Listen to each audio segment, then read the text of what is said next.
नमस्ते साथीहरू, नमस्ते। ह्याप्पी माघी सङ्क्रान्ति। म चाहिँ आज तिलको लड्डु बनाउन गइरहेको छु। तिल भुट्न लागिरहेको छु।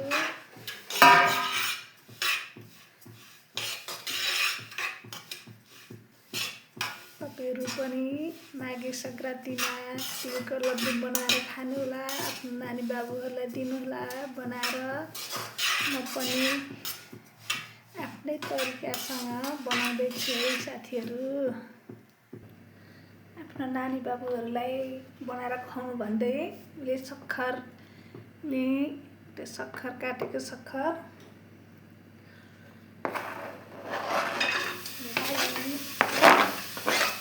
अलिकति पानी राख्दा नि हुन्छ, नराख्दा नि हुन्छ। यसलाई खुसी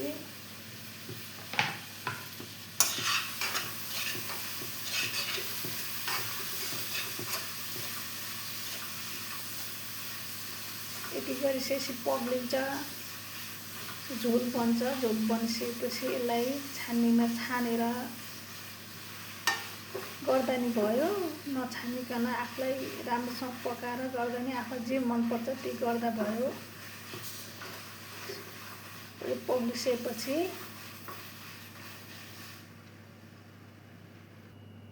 यतिको भयो, पाक्दैछ। अझै राम्रोसँग पकाउनु पर्छ यसलाई। राम्रोसँग पाकिसकेपछि तिल राखेर त्यसलाई बनाउने। अनि राम्रोसँग अझै पाक्दैछ, अझै हुँदैछ।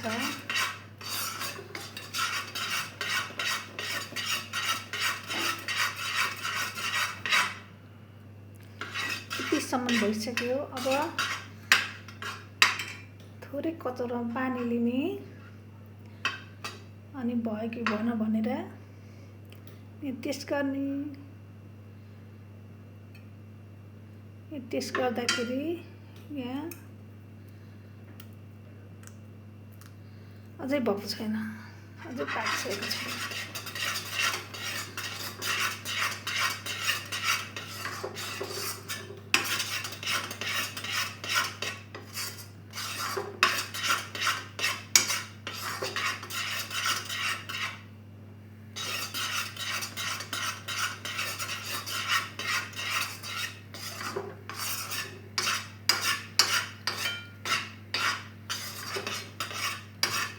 सागको पनि यसै गरी नै हो बनाउने, यसरी पकाउने।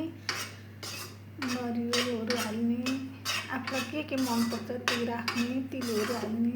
यसरी राम्रोसँग पकाएर एउटा प्लेटमा अथवा कचौरामा घिउ दलेर, पहिला घिउ दल्ने, अनि त्यसमा खनाउने, अनि 24 घण्टा भएर सेलाइसकेपछि अनि निकाल्ने। चाकु बन्छ। यो चाहिँ मैले तिलको लड्डु बनाउँदैछु। पाक्दैछ, सक्खर पाकिसकेको छैन, लगभग पाक्न लाग्यो। अब चाहिँ पाके जस्तो छ। यतिको भयो।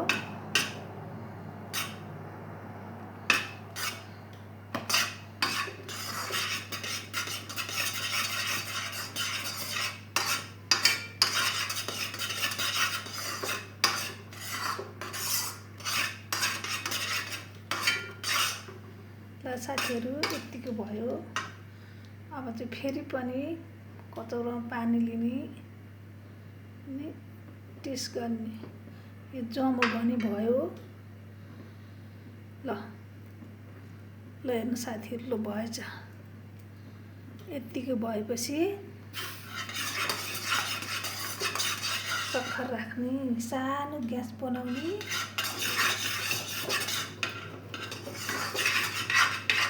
अब तिल राख्ने। यो तिल भुटेको तिल हो, यो भुटेको तिललाई राख्ने।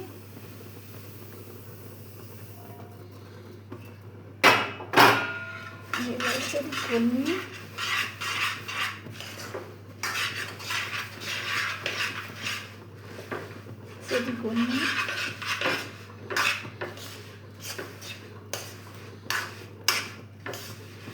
साथीहरू, यस्तो राम्रो भयो, यस्तो मजाले घुल्यो। अब यसलाई मजाले घोलिसकेपछि हातले मसिनो डल्ला बनाउने। आफूलाई कत्रो मनपर्छ साइज, आफूलाई मनपर्ने साइज बनाउने, आफूलाई जत्रो मनपर्छ त्यत्रै बनाउने लड्डु बन्यो। ल हेर्नुहोस् त साथीहरू, कति राम्रो लड्डु बन्यो। अब तिलको लड्डु तयार हुन लाग्यो, तिलको लड्डु तयार हुन लाग्यो। यसै गरी मैले जस्तै गरेर हाम्रा दिदीबहिनी, आमा बुबाहरूले पनि आफ्नो नानी बाबुहरूलाई, इष्टमित्र, छोरी नाता नातिनी, दिदीबहिनीहरूलाई बनाएर खुवाउनु होला।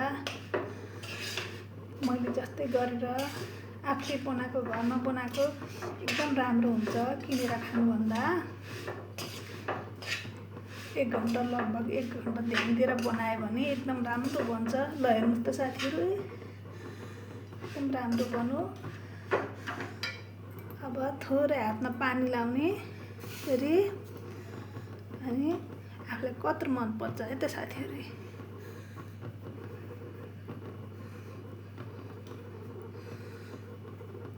ल हेर्नु साथी, लड्डु बन्यो एउटा।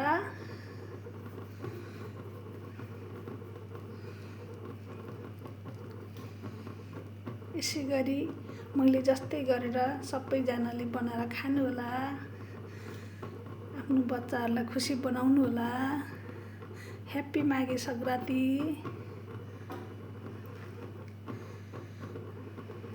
आफूलाई कत्रो मनपर्छ, सानो ठुलो, आफूलाई साइज अनुसारको, आफूलाई मनपर्ने साइज बनाउनु होला। यसरी तातो तातो हातमा हल्का पानी लिनु होला, नत्र हात पोल्छ।